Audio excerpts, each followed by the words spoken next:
seco. Quando eu meditei nisso, o Espírito de Deus me revelou essa mensagem.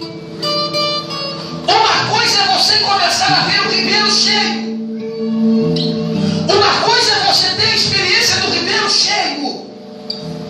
Mas quando Deus permite a situação inverter e a sua visão começar a ver o ribeiro seco, é que Deus quer ver como você reage.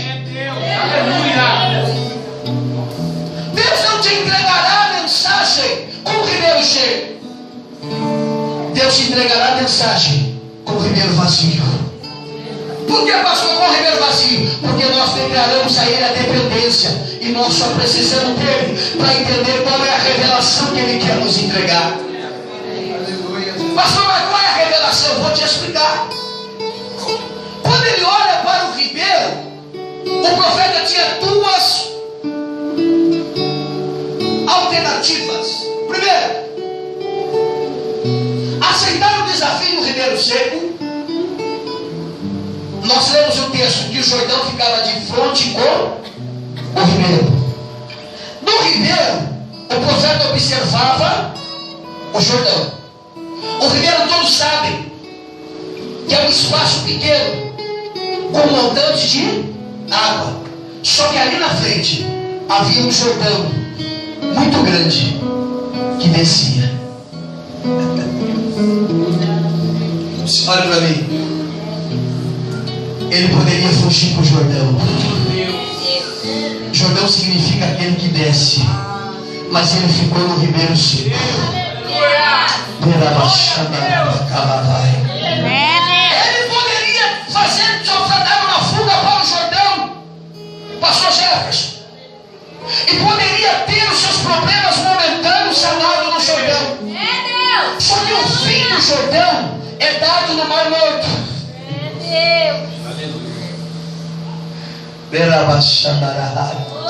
Aleluia. Ele poderia ter por algum momento a sua situação sanada, mas o fim dele seria no mar. Aleluia. Sabe o que Deus está dizendo para você? Nem sempre o rio é sinônimo de que nós obteremos aquilo que nós precisamos. O ribeiro para o profeta naquele momento, sabe o que estava simbolizando, pastor? Estava simbolizando um vale de ossos secos, como Ezequiel viu. Uma nação poderosa que estava reduzida a ossos secos. Aí Deus diz: Ezequiel, porventura poderão reviver esses ossos? Ezequiel olhou para Deus e disse assim: Senhor, a missão é quase impossível. Não sou 007, mas a missão é quase impossível. Mas ele olhou e disse assim: Senhor, tu sabes. Aí Deus disse assim: profetiza sobre estes ossos. E diz: ossos, ouvi a palavra do Senhor. Quando a Bíblia diz que o Senhor deu ordem, ele profetizou, e um reboliço começou a acontecer naquele vale. Os ossos começaram a se colocar em posição de se juntar, a se formar um grande exército. Aí Deus vai dizer assim: eu abrirei a vossa sepultura e te arrancarei de dentro dela. E aqui eu tenho algo de Deus para aplicar para o teu coração. Sepultura aberta é sinônimo que ainda há esperança de vida. Enquanto a sepultura não foi fechada, ainda há esperança de vida. Pastor, não entendi. Quando um soldado está pelejando, a sepultura de Eliseu estava aberta. Eles pegam aquele soldado e lançam dentro. O que acontece? O soldado se choca com os ossos do profeta, do homem de Deus, e ressuscita e sai, aleluia, para continuar guerreando. Sepultura aberta é sinônimo de vida. E Deus está dizendo nesta noite de hoje: se a sua sepultura estiver fechada, Deus vai abrir e vai te arrancar para fora, e você passará a entender o que Ele tem para a tua vida neste lugar. Levanta suas mãos e dá glória para Ele. Só que a visão que o profeta teve foi do ribeiro seco. Quando Elias olha, Deus estava dizendo a primeira coisa para Elias. A primeira coisa: o ribeiro seca, a água que foi embora. Sim ou não? Sim. Água significa o quê? Alguém que vive sem água? Estou tomando água aqui bem bastante. Água significa vida. A primeira mensagem que Deus entrega ao profeta: o ribeiro seco simboliza Israel. O ribeiro é pequeno, não perca o foco. Israel sempre foi um povo pequeno. O profeta, tendo a sustentação de Deus no começo da experiência do ribeiro, simboliza Deus cuidando do seu povo. Só que quando o ribeiro seca, Deus está dizendo assim: o meu cuidado sempre esteve sobre o meu povo, mas o meu povo não quis o meu cuidado, e a vida do meu povo foi embora. Você não entendeu? Você não se deu nada glória para Jesus. A água simboliza vida. A primeira mensagem que Deus estava entregando: a nação que você vai se encontrar com ela já não tem mais vida. Sabe que Deus está nos indicando nessa noite? A mensagem que nós precisamos voltar para os nossos púlpitos é que Deus precisa voltar a nos dar vida. Porque quem tem vida, quem tem vida tem obra diante de Deus. Quem tem vida no altar diante de Deus. Quem tem vida sacrifica ao Deus de Israel. Qual que é o primeiro sinônimo da pessoa quando está morta? A pessoa começa a se esfriar. Quem não tem vida está fria. Quem não tem vida não tem prazer mais de se apresentar diante de um Deus tão poderoso como esse. Abrir a tua boca e dar glória para Ele. Quem não tem vida aceita as propostas que as Jezabels desse mundo, que os Acabes desse mundo têm levantado e têm oferecido. Quem não tem vida muda a sua mensagem e prega só aquilo que os outros querem ouvir e não prega aquilo que Deus quer falar. Mas quem tem vida continue com a mensagem da palavra do Senhor, que é a palavra que Deus nos colocou diante daquilo que era para nós profetizarmos e nós continuarmos ministrando a palavra genuína do Senhor. Quem não tem vida começa a se esfriar.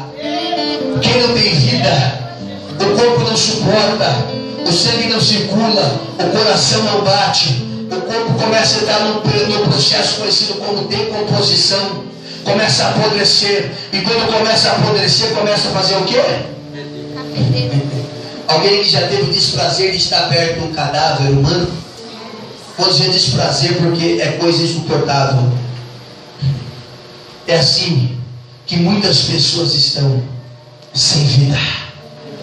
Não conseguem produzir um cheiro de adoração a Deus. Pastor, que mensagem é essa? É a festa da igreja, foi que Deus me deu. É tempo de nós produzirmos vida. A água foi embora. Deus está dizendo: ô Elias, eu já tenho muitos lá. E nenhum deles tiveram coragem de profetizar e dizer que eles não têm vida. Mas a vida da minha nação foi embora. Diz a eles que eles estão sem vida. Pastor, mas qual é a segunda evidência que o ribeiro, mensagem que Deus deu a Elias através do ribeiro? Se acaba a água, qual a primeira consequência de um rio quando seca? Acabando a água, fica o lodo, barro. A segunda mensagem, Deus está dizendo para o povo que você vai profetizar: é um povo que está atolado no pecado. É um povo que deixou a corrupção entrar. É um povo que deixou o pecado entrar. E o pecado tirou a adoração a mim. Pastor, prova na Bíblia. Prova. O salmista diz o que no Salmos 40? Tirou meus pés do charco de e firmou sobre a rocha. O salmista qualifica o seu estágio de pecado como seus pés firmados no charco de lodo. Parece que eu estou vendo Deus falando ao coração de Elias, dizendo: a minha nação está atolada no pecado. Os profetas que estão lá estão se conformando e concordando com Jezabel e Acabe. Mas quando seus pés pisarem lá, entrega. que é necessário se arrepender do pecado. A segunda mensagem é a mensagem que a nação estava no pecado. Meus queridos, é tempo de nós abandonarmos o pecado. É tempo de nós nos abraçarmos com Deus, voltarmos ao relacionamento com Deus da maneira que Ele tem requerido de nós. É tempo de nós voltarmos ao primeiro amor, nos lançarmos a Ele, para que nós possamos viver aquilo que Ele tem reservado para as nossas vidas. É tempo de nós procurarmos, aleluia, o marco aonde a rocha está e firmarmos os nossos pés sobre a rocha e dizer: daqui eu não saio até que o Senhor me arrebate. A segunda mensagem é que a nação estava no pecado. Aleluia. Sabe que Deus está? Quando Deus me dava essa mensagem na madrugada, o Espírito de Deus falou comigo: eu estou preocupado com a minha igreja. Eu estou preocupado com o meu povo. Porque para muitos o que era pecado tempos atrás, hoje não é mais. Para muitos o que não podia tempos atrás, hoje pode e não tem nada a ver. Para muitos o que praticava antes, hoje pode e até pega, até tenta ensinar, tenta fazer outras coisas. Mas Deus me disse na madrugada: quando você pegar, diz que o que era pecado continua sendo pecado e eu não estou pecado disso.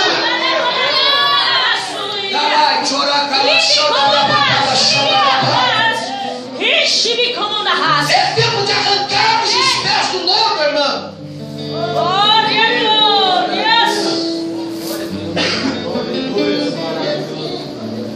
Observe que o conteúdo, o esforço que Deus dá a Elias é um esforço duro, porque a nação precisava voltar a criar um ambiente com Deus.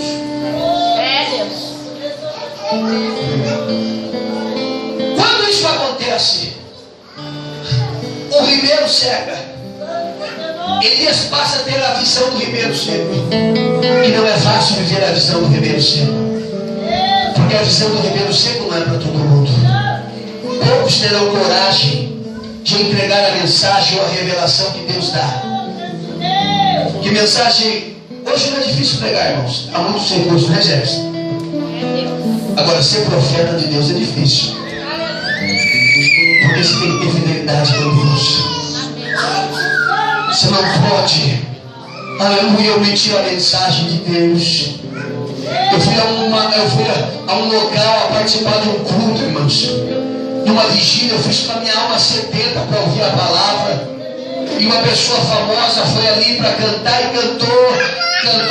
Depois disse: agora eu vou pregar. Leu a mensagem e depois leu só a palavra e começou a entregar sem profecia. Foi: Jesus, aonde está a palavra?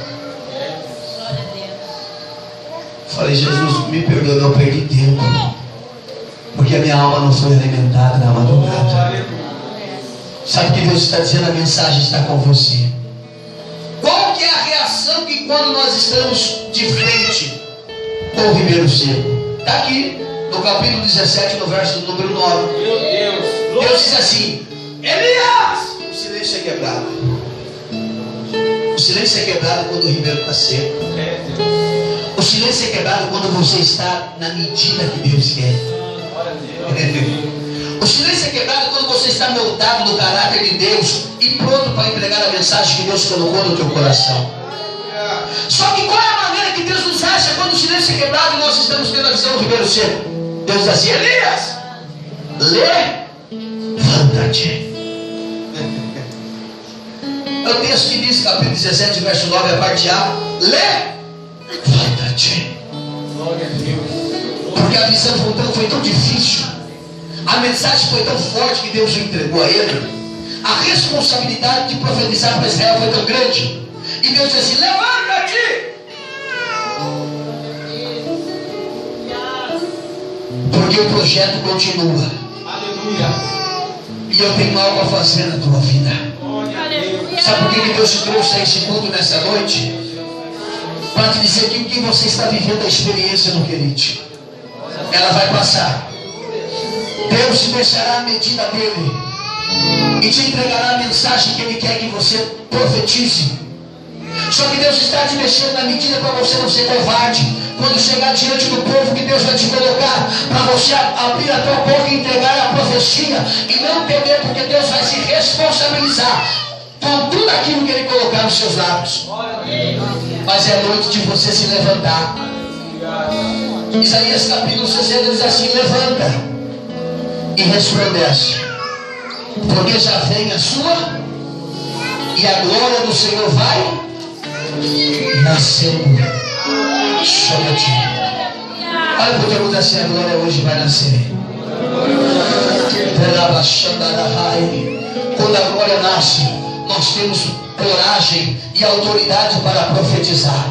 Quando nós nos levantamos e a glória nasce, nós temos coragem para profetizar aquilo que Deus colocou em nossos corações. Deus está me dizendo que esta noite levantará profetas e profetizas com uma mensagem da parte de Deus, e a glória vai nascer sobre a tua vida, e Deus vai operar coisas grandes a favor da tua vida.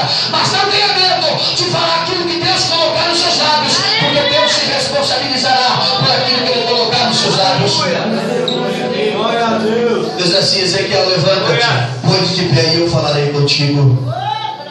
Quando Deus manda o profeta se levantar, Deus ele revela a glória dele. Deus diz para Josué: levanta-te, da maneira que eu fui com Moisés, eu também serei contigo. E Deus está dizendo para essa igreja nessa noite: levanta-te, porque Deus é contigo. Levanta-te, porque Deus é contigo. A visão do Querite não é para te matar, é para te dar experiência. Se coloque nos pés em nome do Senhor Jesus. Eu sinto a presença dele aqui.